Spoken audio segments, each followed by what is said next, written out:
Welcome to the second in a series of online interviews with Richard Harvey.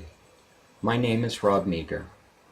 Today's interview will discuss the lecture Surrender, Reflecting the Divine into the Earthly Domain from the Novena Teachings lecture series.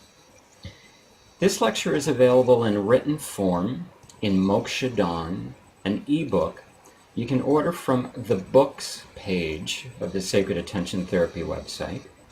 You can listen to the full recording of many of these lectures on the lectures page of the Sacred Attention Therapy website. And lastly, you can view many other interviews on the videos page of the Sacred Attention Therapy website or our YouTube channel. The URL for our website is www.sacredattentiontherapy.com, and on our website you can click on the YouTube channel icon to view our YouTube channel. A little bit of background about Richard Harvey. He's a psychospiritual psychotherapist and spiritual teacher. His work emerged out of the human potential movement of the 1970s. He trained with many teachers in humanistic and transpersonal approaches. He is the founder of Sacred Attention Therapy, a radical new approach to inner work for the 21st century that proposes a three-stage model of human awakening. Richard is the author of Your Essential Self and the Flight of Consciousness, among many other publications. He works with people all around the world, and his forthcoming book is entitled Your Sacred Calling. And it's now my pleasure to welcome to the call Richard Harvey.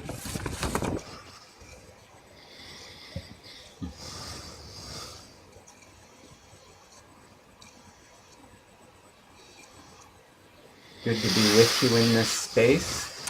Good afternoon. As always. We have the joy of talking about surrender this morning. The title of the lecture is Surrender, Reflecting the Divine into the Earthly Domain. And near the very beginning of the lecture, Richard, you say, quote, surrender is fundamental to the spiritual, and more precisely, psychospiritual endeavor.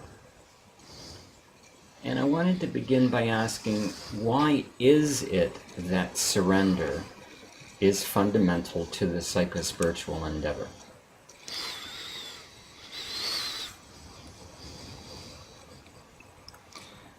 I think the matter of will and the matter of intention and effort and striving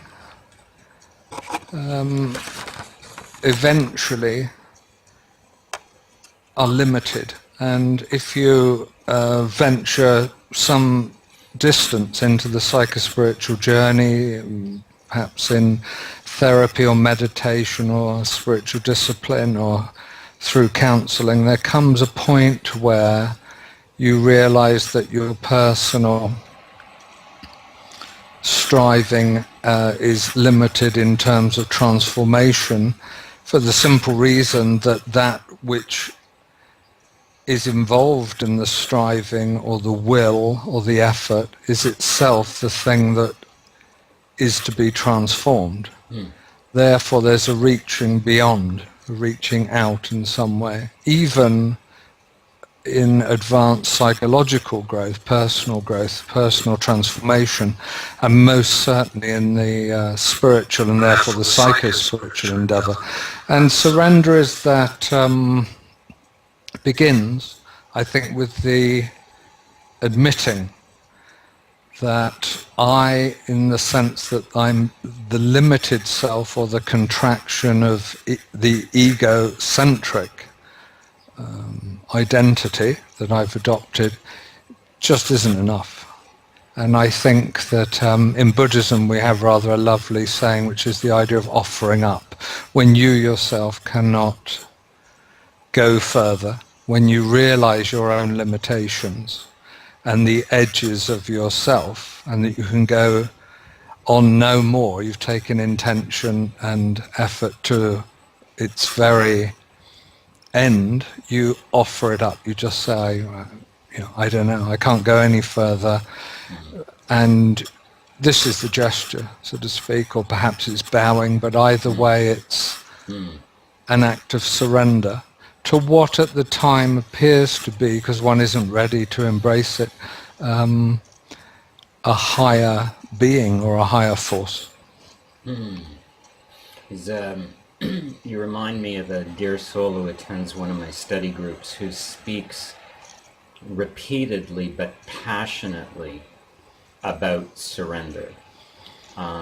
They are coming at the practice through an addiction. And so in their experience, this surrender takes on a certain meaning to them. But they speak so frequently and so passionately about surrender. You make a very interesting point, and I think a very important point at the beginning of the lecture when you say, quote, effort in spiritual practice. I mean, you've spoken about surrender, and you've spoken about reaching beyond. But you then go on to say, quote, effort in spiritual practice is very different to effort in the outer world. Now, how is effort in spiritual practice different in effort in the outer world? Because action or effortful striving in the outer world has a yang or a male or an achievement-driven quality in some senses. It has an ego identification, has a sense of perhaps cumulative or progressive movement towards or to further in some kind of a way. Whereas, as I've often said, and others too, there's a kind of inverse reflection when you go into the inner world. So in terms of spiritual discipline, other than the gross level at which you find the time and you perhaps adopt the posture and you create the conditions in the gross world in which a spiritual discipline can take place, the actual process that you go through is essentially yielding, or essentially a yin receptive, non-progressive kind of striving. You stay with it. For example, to enter into stillness, I mean, it takes a certain amount of effort in the outer world to sustain action, perhaps, but the ability to sustain stillness in the inner world, to remain with the event of nothing going on, for example. Now, that's a great challenge for the effortful mind. That's a great challenge for the ego processes, because that part of you knows that in that toleration of that stillness is its demise. So therefore the surrender or the acquiescing or the yin receptive quality of the inner striving, it's an inverse reflection, we might say. Another student recently asked me, you talked about nothing and you've talked about meditative practice, and a student recently asked me, why do you meditate each day? I said, I meditate for nothing. And of course this was not an answer they were expecting, and it just strikes me that so much, and you've spoken about it and you speak about it repeatedly in your lectures, of how the inner world or the spiritual world seems at times to be in a complete opposite to the outer world. And there was this perplexed look on their face, and they came back with another question. They said, you sit there to do nothing? And I said, yes, and what a blessing it is to just do nothing, to sit, to not think, to not strive, to just be, to do nothing, and may I always be able to do nothing. And it was a bit of a revelation to me of sorts, in revealing to me just the preciousness in that practice and where that practice has brought me. But I think it speaks volumes, and it speaks to this idea of the effort in spiritual practice being very different than the effort in the outer world. It's the yin rather than the yang. It's the relinquishment rather than the forcing. There's a quote I want to read as we move into the lecture, leading into asking you about the idea of surrender as a love of God. And here's the quote. One of the exciting challenges of the present time is to acknowledge, recognize, and develop sacred spiritual life in an emotionally and spiritually intelligent way. I sometimes look about me and feel it's hopeless. The spiritual has entered the mainstream, and image and commercialization have taken hold of it. But remembering that hopelessness and pointlessness have been pivotal in my own journey helps me to see that we are not in complete darkness, but that we are at a critical point of unconsciousness or darkening of the light. It is all about light. It is never about darkness. The light of the divine is dazzling. Who can judge those who, blinded by the light, reach for false comfort and the illusion of security in the name of spirituality?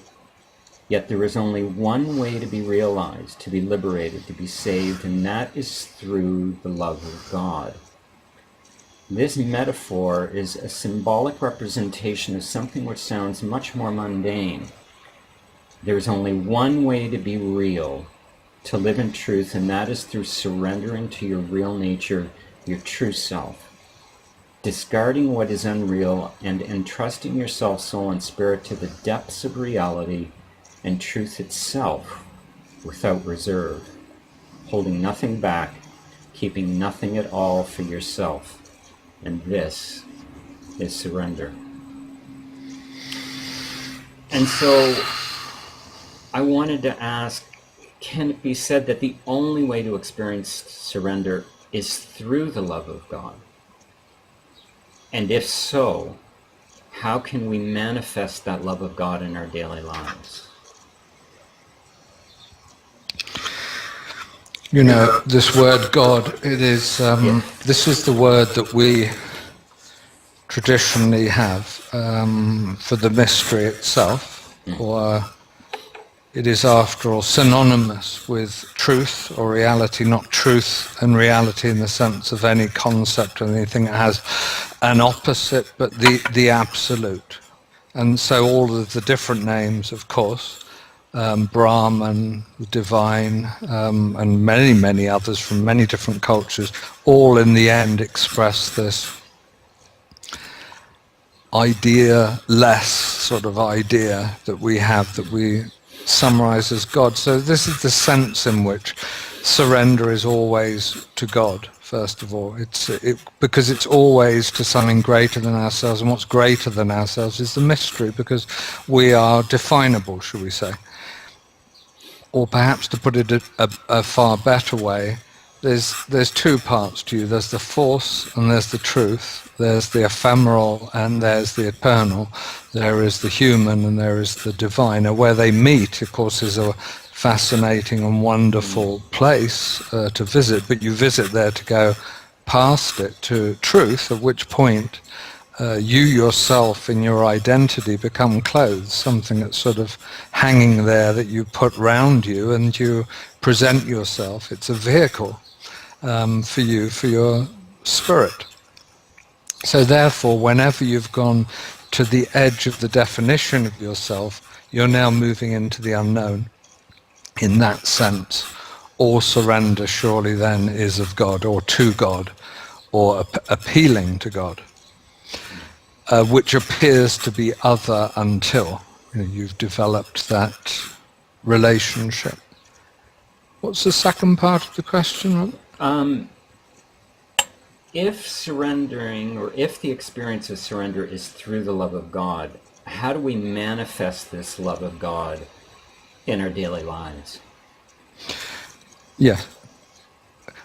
By living in the mystery, and of course the distraction is to ourselves. I mean, faced with the definable, faced with fear and desire, faced with all of those things that constitute the history or the known or the what I summarize as the ego processes. These are going on all the time, generated from your own mind. And that's why it's so important to still the mind, as you know and other people may know. Listening here, it's so important to still the mind simply because it's generating perpetually from the moment you wake up out of sleep. You reboot, and here's the character and the personality and the long route all the way back to the beginning, and all the justification for why I am defined and definable. What you have to do then is still the mind, become more and more familiar with stillness, as you have been with restlessness for such a long time, until stillness starts to displace the restlessness. And perhaps we should just slot in here, because this is the great fear, perhaps. People say, well, if you do this and you do nothing and you're all still in, I mean, you'd never do anything, you never get anything done, and all this kind of thing. What actually happens is you do at least as much as you did before, possibly more, because you get less tired, in fact. And not only that, but you're released from the conflict of agency in terms of doing things, which is to say, things happen through you, and because you're not so identified with it, there's less conflict, therefore there's less restlessness or dilemma, therefore you're less tired. There's virtually nothing to do with tired. Somebody said to me today, I'd done a couple of sessions, they said, does it tire you? And I said, not really, it's kind of neutral now. I've been doing this for nearly 40 years and it's kind of neutral. I'm not really tired by doing what I do, and neither the other way. It's neutral. So you get to this place from stillness.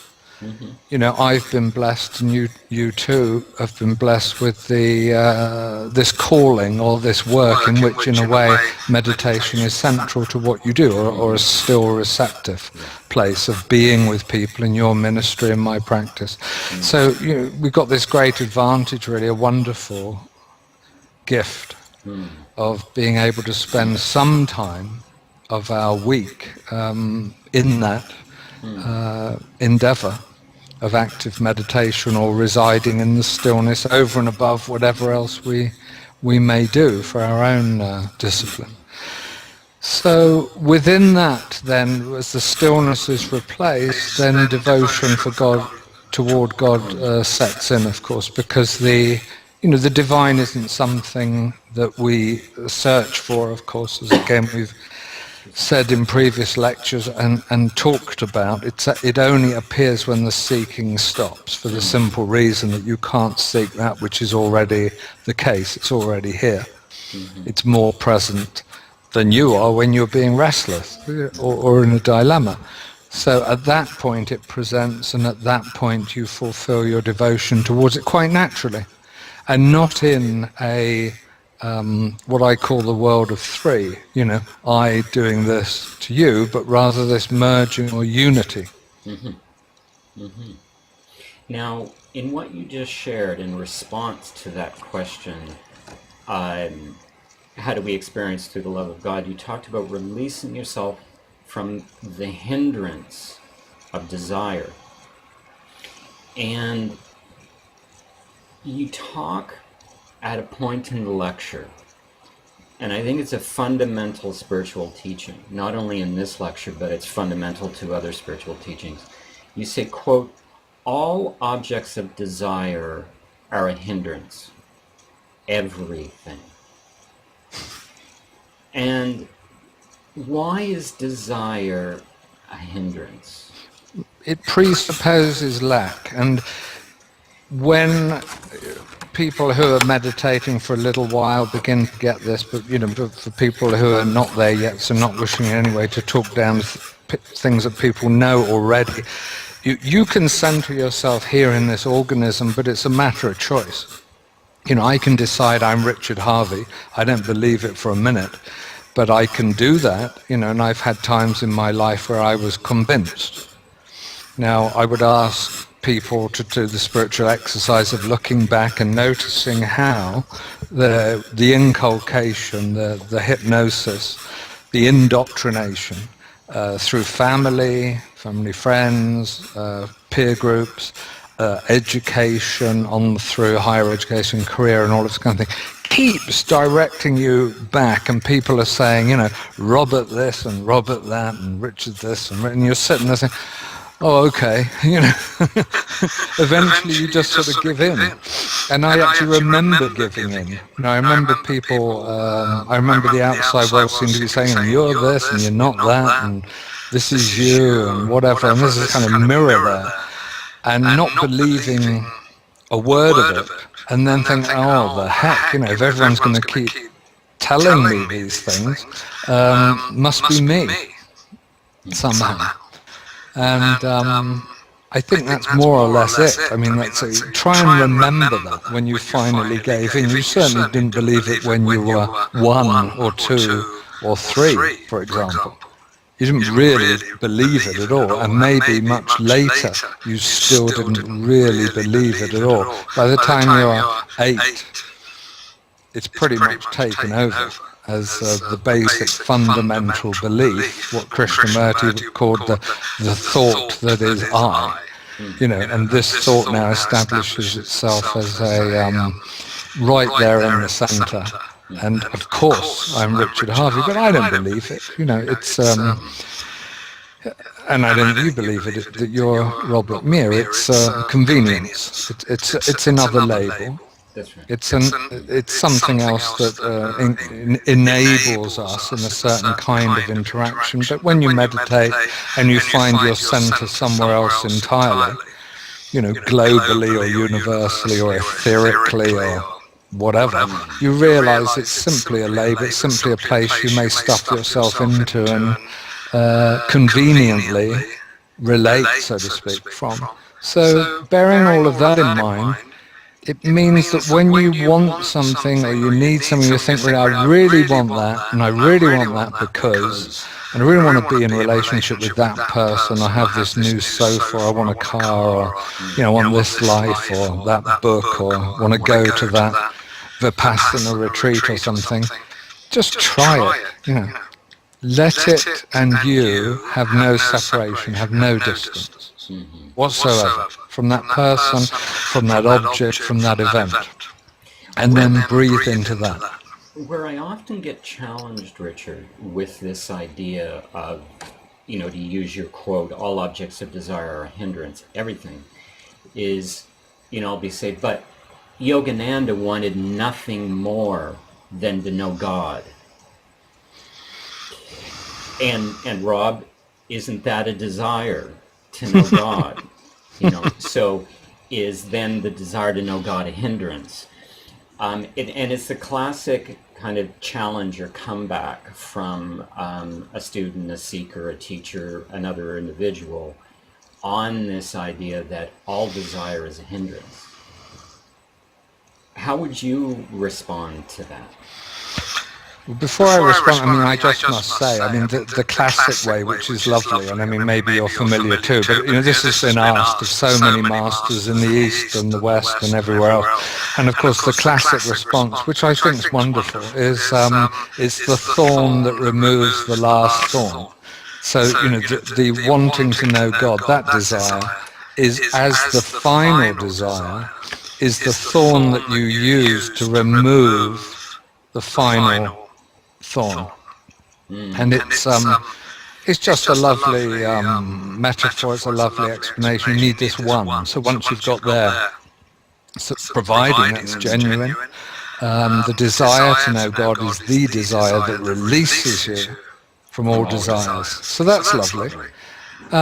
You know I'm progressive, and you know that I have one foot in a traditional camp, and I'm sentimental, and, I love the old masters and the stories and the new and all of this. But at the same time, I'm firmly of the belief that we should subordinate our loyalty and our backward looking for an entirely new mythology, an entirely new leap ahead spiritually. There's no other progression, to my mind, in the world that will make any difference to the coming of the light here in this time, other than through people who are prepared to go in sufficiently enough and be out enough that that light's brought forth. It's a spiritual revolution. It won't happen from backward looking any more than it already has. We've had wonderful masters, and too many to even, let's not go there, we'd be here too long, telling the stories and remembering the names, and wonderful masters. How is the world in such a state of great ignorance? It's an extraordinary dilemma if you think about it. But what I would like to answer that question with is, you yourself are the divine. You yourself are not, and this is the important point, a part of the divine. It's a dimensional shift, because people like this idea, I'm human and I'm divine, and okay, I'm God at the same time as I'm Richard or something like that. But the fact is, you're all of it, the same as I'm all of it. We're all of it, in and of itself. And perhaps a nice simile for this is the one that we've used before, or Ramana Maharshi pointed out, everyone knows the drop is in the ocean, but few know the ocean is in the drop. The ocean is in the drop. And the reason you don't even really need the last thorn to take out the last desire is desire itself is fear. Desire itself is a separation from everything else. And the reality is you're simply not separate. Only in our minds. Only in the egoic mind of separation and division and identification, yeah. I'm going to leave it on that note. If you can believe it, our time has passed. It feels like we just began. Feels like 2 minutes. Wonderful, wonderful sharing. Thank you, Richard. And we can look forward to a precious topic the next time we come together. The next in the Novena teachings, this series is a lecture entitled Relationships, the deep longing of the eternal to be reunited with itself. It's a wonderful, wonderful lecture. And I look forward to talking with you more about it when we come together the next time. Me too. Until then. Okay.